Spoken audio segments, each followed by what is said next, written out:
Can a horror movie be considered a masterpiece if it doesn't scare you? That's the problem I've faced with The Exorcist since I first saw it, and I know I recently just said that The Fly is one of my favorite horror movies. It's not very scary either, but I don't know, it's different in this one for some reason, just in my review, whatever.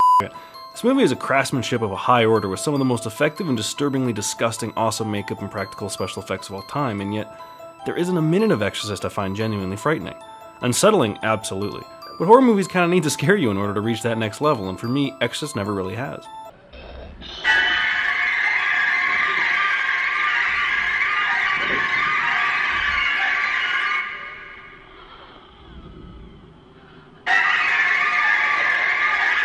Which wouldn't matter if it wasn't routinely classified as one of, if not the, greatest and scariest horror movie ever made.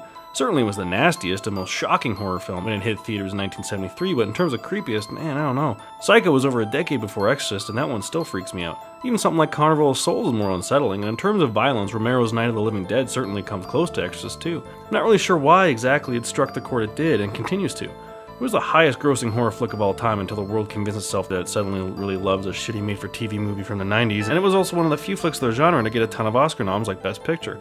My dad and father-in-law both consider it absolutely terrifying, and back when it came out, it kept them up for several nights after seeing it in theaters. My wife can't even rewatch a few minutes because she saw it way too young and it still scars, and I think that might be the key to this flick. If you grew up with it, saw it young, or if it was one of your first horror movies, the experience truly scares and lingers. But I saw it in grade 12 after already catching most of the classics and thought, it's aight. So I'm going to review the original theatrical cut since that's the one I've seen the most. It lacks an interesting theological discussion late in the film and the awesome spider walk, but it also doesn't have the horrible tacked-on endings, so overall it's probably stronger than the director's cut. The Exorcist opens with a 10-minute prologue set in Iraq, focusing on Father Marin, played by Bergman regular and all-around awesome actor Max von Sydow. Every time I see the movie, I wonder what the point of these opening scenes are. Sure, they're moody, and the statue scene is a little creepy, but if it has anything to do with the plot, characters, or outcome of the story, I sure as shit don't see it. I think if you play this movie to 100 people who never saw it before, 50 of them seeing the Iraq prologue, and 50 of them having the movie start right in Georgetown, you wouldn't see any difference in their overall opinions of the movie.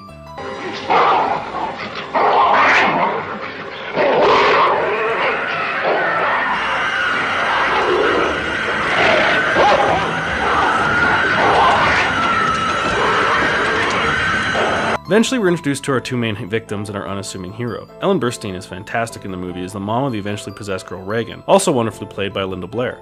Now, Burstyn has the occasional moment of hysterical overacting, true.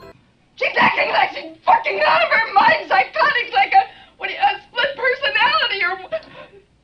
But when she's just a broken down mom completely confused and sickened by what's happening to her daughter, she's perfect. And obviously, Blair is great in the flick. I mean, come on, look at this shit. For a young kid to be able to pull off the creepy evil even way before all the makeup, it's pretty outstanding. How old are you? 12. Is there someone inside you? Sometimes. Who is it? I don't know. Is it Captain Howdy? I don't know. If I ask him to tell me, will you let him answer? No. Why not? I'm afraid. However, I think my favorite performance has to go to Jason Miller as Father Karras. I just love his sad sack face, his shoulders droop down. I mean, it really looks like the entire world is on his shoulders all the time. There's not a second I don't believe his performance in this movie, even though it's way less showy than the others. So Burstyn plays a famous actress, which doesn't really ever pay off in the movie like you'd expect. I mean, Janet Leigh had to work in a bank in Psycho in order to propel the plot, and Jack Torrance had to be a writer to get the job at the Overlook Hotel in The Shining, but Burstyn's acting thing really just seems to exist to explain her wealth. Karras is having trouble with his faith and tending over his sick mom. How do I know she's his mom? This is how. Mama? Mama. Now, Mama, you have to stay off it. You can't go up and down the stairs. Fine, Mama. I'm sick, Kanye's Mama. Mama. Mama, I could take you somewhere where you'd be safe. No, Mama. Why, Mama? Mama, I'm all right. I'm fine. Really, I am. Director William Friedkin, who's also apparently the world's biggest douchebag when making the flick, handles all this material less confusingly and less gritty than he did previously in French Connection. And it works, you know, it's a strong opening third to a film, but there's no denying it's pretty slow, even with the occasional demon face flashing on screen. I find the editing particularly choppy. Some moments seem very important, like this bit here with Karras where he admits his lack of faith, and then it's immediately chopped to the next scene. I need out. I'm unfit.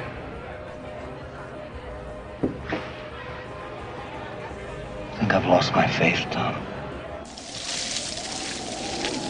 Friedkin is probably trying to pull a French New Wave style of jump cut approach, which was not only very popular at the time, but something he personally loved, but I don't know.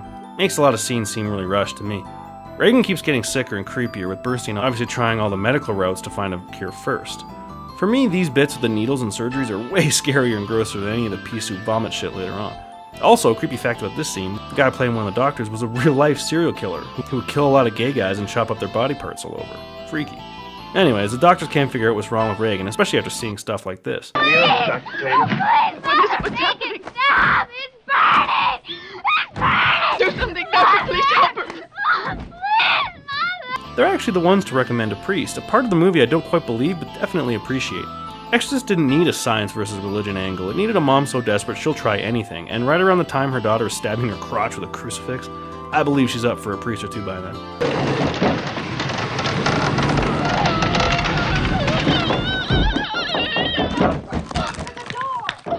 You know what she did? Your canting daughter? Father Karras clearly doesn't think he's up for the job as Exorcist. Hell, even he thinks modern science is better equipped to handle it, but the demon inside Reagan knows exactly how to grab him by the feels and taunt him about his recently deceased mother. Your mother's in here with us, Karras.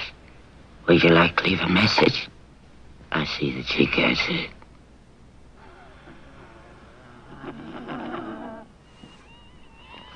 If that's true, then you must know my mother's maiden name. What is it?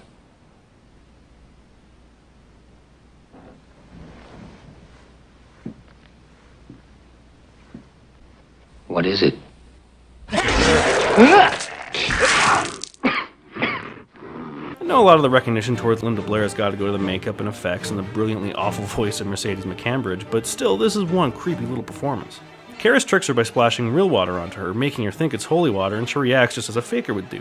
But this kind of back and forth, is she or isn't she, is almost entirely ignored and forgotten afterward. I would have liked the movie to explore either the tricky aspect of the devil making some people not believe in him, or on the other end of the spectrum, keep it so grounded in reality that it really is possible she's just mentally ill. But, you know, most schizophrenics can't float, so clearly the devil is real here, which makes this aspect of the plot confusing and pointless. Father Merrin finally returns to the film in the most iconic shot, and now we expect one hell of an epic confrontation. Earlier they mentioned how some exorcisms take days to perform, and one that Merrin was involved in actually took frickin' years, so you'd expect this one to be epic balls long, and yet every time I watch this film, I'm surprised how quickly the exorcism is actually over and done with. The power of Christ compels you! The power of Christ compels you! The power of Christ compels you! The power of Christ compels you! The power of Christ compels you! The power of Christ compels you! The power of Christ compels you! The power of Christ compels you! The power of Christ compels you! The power of Christ compels you! The scene is very intense. I mean, don't get me wrong, Friedkin even made the set freezing cold and physically and mentally abused everyone to get what he wanted. Like, Christ, the guy earlier delayed production a whole day because he couldn't get bacon to sizzle right on camera, so in terms of technical and visual aesthetics, I have zero complaints about the finale. But, I don't know, it's over so freaking quickly. Literally from beginning to end, it's only 9 minutes out of a 2-hour movie. Although, considering the film caused people to puke and pass out in theaters when it came out, I guess it's a good thing this scene doesn't go on any longer. It's creepy and effective, but the only time I ever get a real sense of danger or a holy shit, get out of the room kind of feeling is right when it's almost all over, and Karras basically sucks the demon into him and leaps out the window. God damn you! Take me! Take me!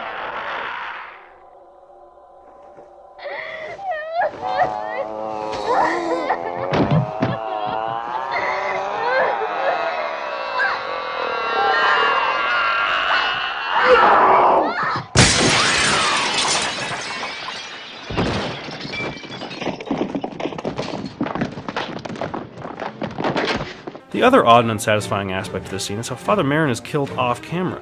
In a way, this is a standard method of suspense filmmaking. You bring in the grizzled old expert who has a shit in the bag, and when they can't do it or get killed by the monster, it makes you that much worried for our inexperienced hero. But the hero completes a task about 30 seconds after Merrin is unceremoniously bumped off, so to me, it's stupid. This part is just stupid.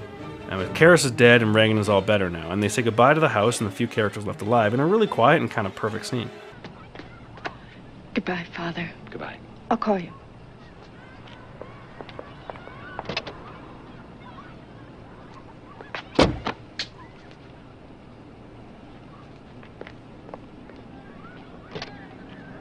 I spent most of this review seemingly shitting on a classic famous movie, and that wasn't really my goal, honestly. I mean, because this is a good flick, frequently powerful and totally messed up. Certainly the aspect of terrorizing a young girl and making something of pure innocence a subject of horrible brutality is a major reason why it grabs so many people so intensely. But I just can't shake the feeling that it's completely overrated. Scariest film of all time? Shit, no, not even the scariest film of the 70s. The editing is ragged and sloppy, the characters not really likable or engaging on their own. And goddammit, I want more Tubular Bells. It's among the most famous of all horror themes, only plays for like 30 seconds in the whole goddamn flick.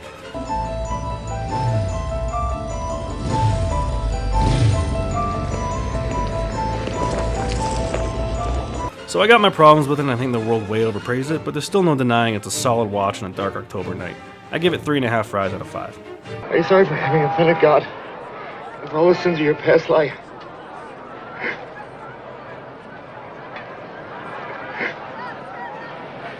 Hij doet zichzelf op omnibus bekend is doen. Nobody bothers it, really.